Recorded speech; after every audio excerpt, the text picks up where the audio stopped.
자, 민수기 21장에는 불뱀과 노뱀 사건이 등장하고 있습니다. 자, 이 사건을 어떻게 우리가 이해하고 해석해야 할까요? 여러 가지 다양한 주석들이 있습니다만, 저는 이 시간에 거룩한 전쟁 신학적 관점에서 불뱀과 노뱀 사건 한번 생각해 보도록 하겠습니다. 제 21장 네겝에 거주하는 가나안 사람 곧 아라세 왕이 이스라엘이 아다린 길로 온다 함을 듣고 이스라엘을 쳐서 그중 몇 사람을 사로잡은지라. 이스라엘이 여호와께 서원하여 이르되 주께서 만일 이 백성을 내 손에 넘기시면 내가 그들의 성읍을 다 멸하리이다. 여호와께서 이스라엘의 목소리를 들으시고 가나안 사람을 그들의 손에 넘기시매 그들과 그들의 성읍을 다 멸하니라. 그러므로 그곳 이름을 호르마라 하였더라. 백성이 호르산에서 출발하여 홍해 길을 따라 에돔 땅을 우회하려 하였다가 길로 말미암아 백성의 마음이 상하니라. 백성이 하나님과 모세를 향하여 원망하되 어찌하여 우리를 애굽에서 인도해내어 이 광야에서 죽게 하는가? 이곳에는 먹을 것도 없고 물도 없도다. 우리 마음이 이 하찮은 음식을 싫어하노라. 여호와께서 불뱀들을 백성 중에 보내어 백성을 물게 하심으로 이스라엘 백성 중에 죽은 자가 많은지라. 백성이 모세에게 이르러 말하되 우리가 여호와와 당신을 향하여 원망함으로 범죄하였사오니 여호와께 기도하여 이 뱀들을 우리에게서 떠나게 하소서. 모세가 백성을 위하여 기도하매 여호와께서 모세에게 이르시되 불뱀을 만들어 장대에 매달아라. 물린 자마다 그것을 보면 살리라. 모세가 놋뱀을 만들어 장대 위에 다니 뱀에게 몰린 자가 놋뱀을 쳐다본즉 모두 살더라. 이스라엘의 하나님 여호와는 그분의 선택된 백성들이 어떤 상황 속에도 계시된 말씀을 신뢰하고 하나님만을 의지하면 이스라엘을 위해 대적들과 전쟁하시는 하나님이십니다. 포 이즈리엘 어겐스트 에너미즈. 그 대적들이 우상을 섬기는 강력한 이교도들이던 자연적 재앙들이던 상관없지요. 자연의 정상적인 법칙들과 초자연적인 능력들을 모두 만드신 분이 그분이기 때문입니다. 하나님께는 그분과 그분의 백성 간의 관계성이 가장 중요합니다. 이스라엘이 죄와 사탄적 악을 떠나서 그분을 겸손히 섬기면 그 관계는 온전해지고 영원한 긍휼과 은혜 안에서 신적 왕으로서의 하나님이 주시는 샬롬, 즉 참된 평화는 지속이 됩니다. 그러나 이스라엘이 언약을 깨뜨리는 죄를 짓기 시작하고 다른 신들을 섬기면서 유일하신 창조주요 구원자인 하나님의 영광을 짓밟게 되면 양자 간의 관계는 비틀어지고 평화는 깨어지지요. 그리고 공의로우신 거룩한 전사로서의 야훼는 이스라엘에게 거룩한 전쟁을 선포하시고 이스라엘이 신적인 존재로 숭배하며 의지했던 그 모든 것들이 오히려 이스라엘에게 올무가 되고 덫이 되게 만드시기도 합니다. 바로 대적들을 통해 이스라엘을 징계하시는 것이지요. 어겐스트 이즈리엘 스루 에너미즈. 민수기 21장에서 또 한 번 광야의 이스라엘은 범죄하게 됩니다. 광야를 40여 년 동안 방황하는 동안 이스라엘 백성들은 현대인들이 경험하기 힘든 기적들을 맛보았습니다. 오직 야훼만이 베풀 수 있는 초자연적인 기적들, 예를 들면 만나와 메추라기 때의 공급, 바위에서 물이 샘솟는 역사, 불기둥과 구름기둥의 임재 등 가장 가까이에서 숱한 기적들을 직접 목격하고 경험했습니다. 그럼에도 불구하고 인간의 죄악된 본성의 본질이 무엇인지 이스라엘은 성경을 읽는 현대인들에게 생생하게 알려주고 있지요. 눈에 보이는 기적들을 뛰어넘는 오직 하나님의 임재만으로 만족하고 기뻐하는 놀라운 믿음의 세계는 고사하고 기적들이 즉각적으로 일어나지 않음에 분노하고 불평하는 모습을 이스라엘은 보여주고 있기 때문입니다. 사사기의 기본적인 패턴이 평강이 넘치면 타락해서 우상을 섬기고 하나님의 거룩한 전쟁인 징계가 임하면 고통스러워 회개하고 그러면 하나님이 불쌍히 여기어 사사들을 보내어 대적으로부터 구원해 주어 다시 평화의 시대가 임합니다. 그러면 이스라엘은 또다시 타락해서 우상을 섬기는 반복적인 패턴을 보여주듯이 그들의 조상 광야의 이스라엘 또한 그러했습니다.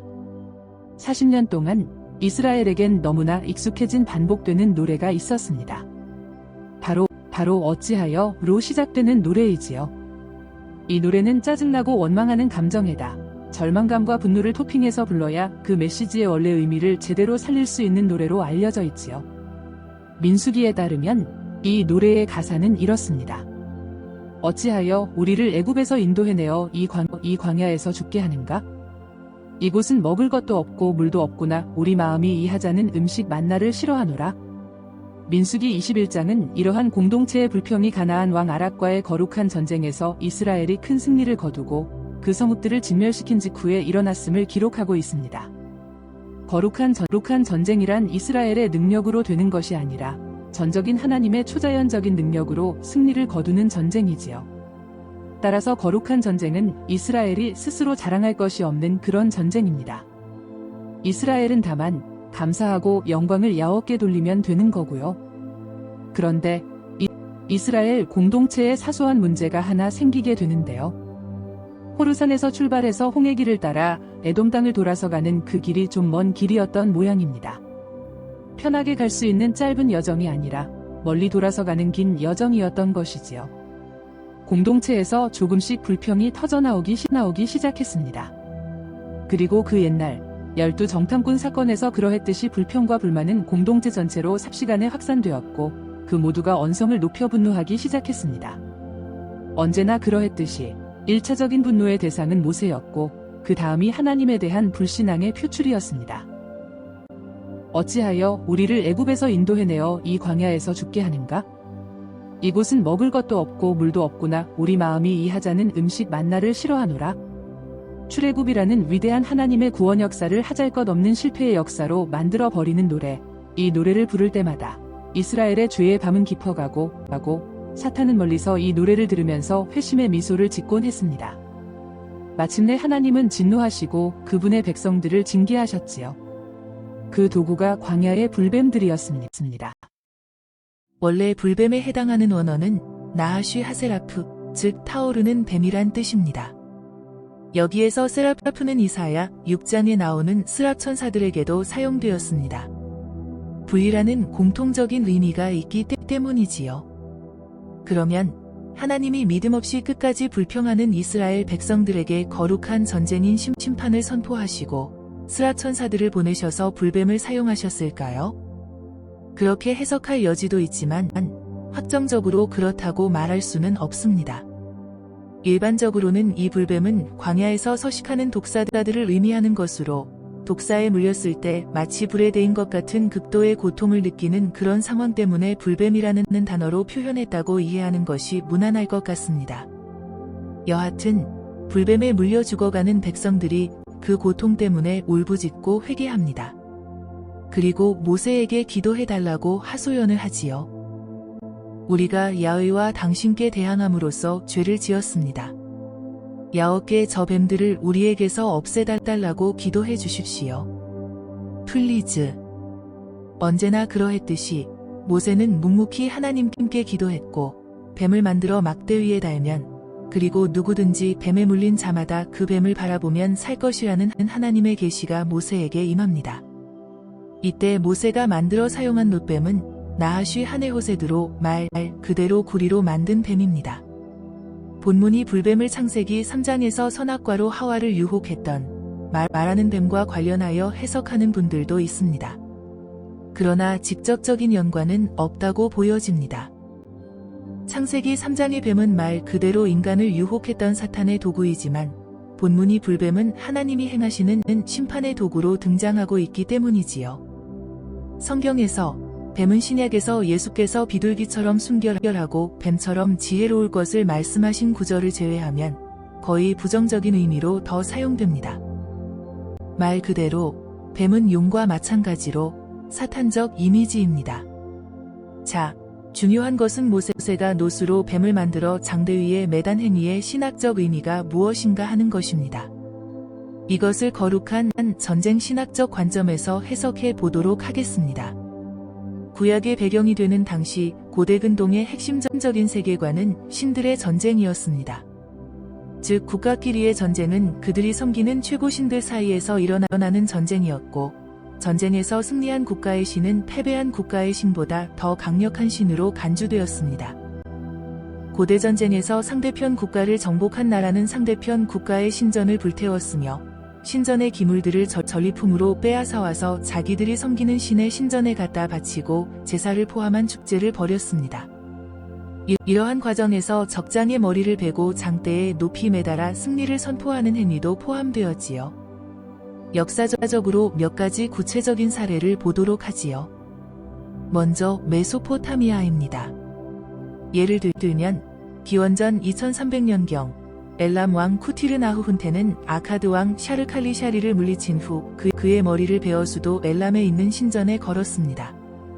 그리고 기원전 701년 아시리아 왕 아사르하도는 반란을 일으킨 바빌론 왕 마르두가 플라이딘나를 처형한 후 그의 목을 베어 니네베의 성벽에 매달았습니다. 이집트에서도 기원전 1500년경에 이집트 왕 투트모세 1세가 이집트를 침략한 히크소스 군대의 지도자들을 처형한 후 그들의 목을 베어 이집트 전역에 있는 도시들에 보냈습니다. 그리고 기원전 332년에 페르시아 왕 다리우스 3세는 알렉산더 대왕에게 패배한 후 도망치다가 살해당했습니다. 알렉산더 대왕은 다리우스 3세의 머리를 베어 페르시아의 수도 수사로 보냈습니다. 성경에도 유사한 예가 있습니다.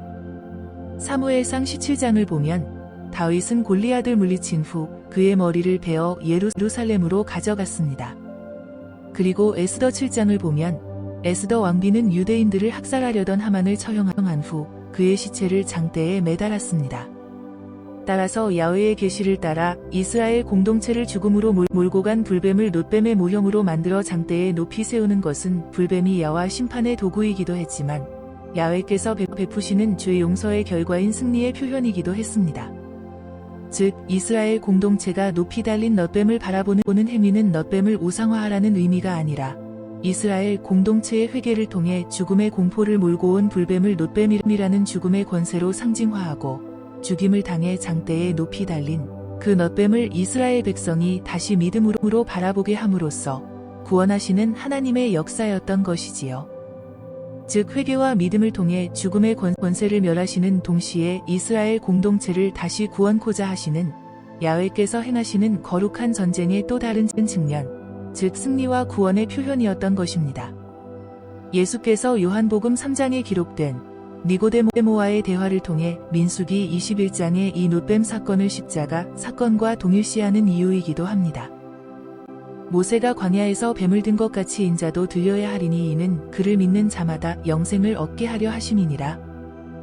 즉 그리스도의 십자가 사건은 야훼께서 그리스도를 통해 행하시는 종말론적 거룩한 전쟁, 즉 한편으로는 죄와 사탄의 권세를 멸하시고 또 한편으로는 죄의 용서를 통해 하나님과 인간 사이에 무너진 관계성을 회복시키는 거룩한 전쟁이었던 것입니다. 오늘도 우리는 인생이라는 삶의 광야길을 걸어가고 있습니다. 이 길은 끝이 보이지 않는 그런 길이기도 하고 삭막한 고난과 연단의 길이기도 하지요. 지나온 삶의 여정을 생각하면 감사하기도 하지만 끝없이 우리 주변에서 터지는 골치 아픈 문제들로 인해 우리 입에서는 늘 불평이 터져나오기도 합니다. 그러나 늘 우리의 입술에 파수꾼을 세우고 마음을 믿음으로 다스려야만 합니다. 우리가 불평할수록 사탄은 더욱 큰 권세로 역사하기 때문이기도 하고 또 우리가 인내하며 감사할 때 하나님은 우리가 생각지 못한 기적과 은혜의 역사로 광야길을 계속 걸어갈 힘과 능력을 주시기 때문입니다. 주 안에서 저와 여러분 모두 끝까지 승리하시길 기도드립니다.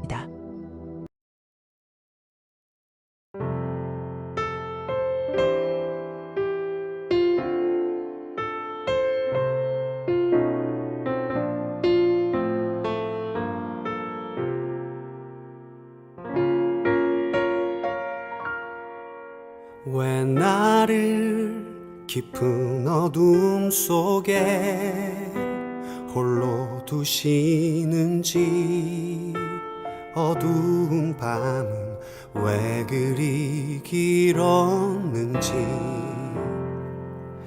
나를 고독하게, 나를 낮아지게, 세상 어디도 기댈 곳이 없게 하셨네. 광야 광야에 서 있네.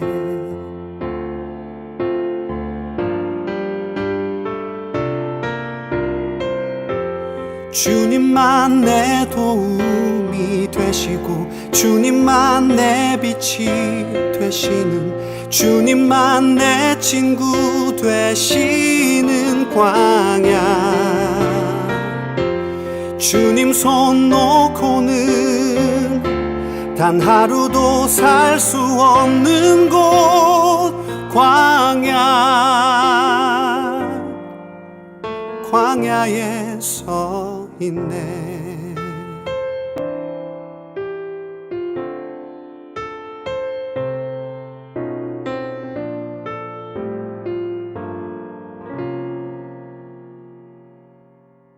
왜 나를 깊은 어둠 속에 홀로 두시는지, 어두운 밤은 왜 그리 길었는지, 나를 고독하게 나를 낮아지게 세상 어디도 기댈 곳이 없게 하셨네.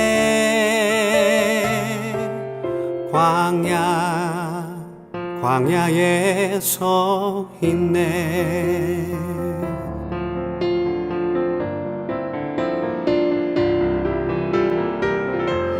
주님만 내 도움이 되시고 주님만 내 빛이 되시는 주님만 내 친구 되시는 광야.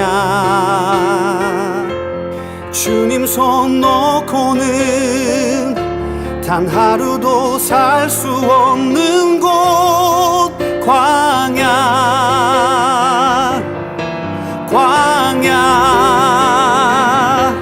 주께서 나를 사용하시려 나를 더 정결케 하시려 나를 택하여 보내신 그곳 광야. 성령이 내 영을 다시 태어나게 하는 곳 광야. 광야에 서 있네.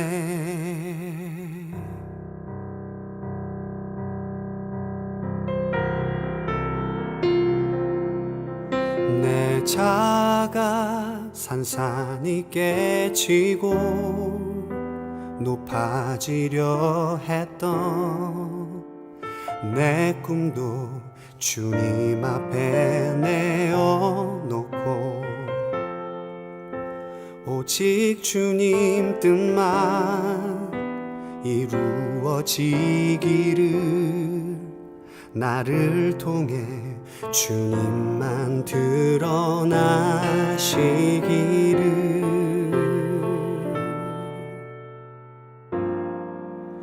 광야를 지나며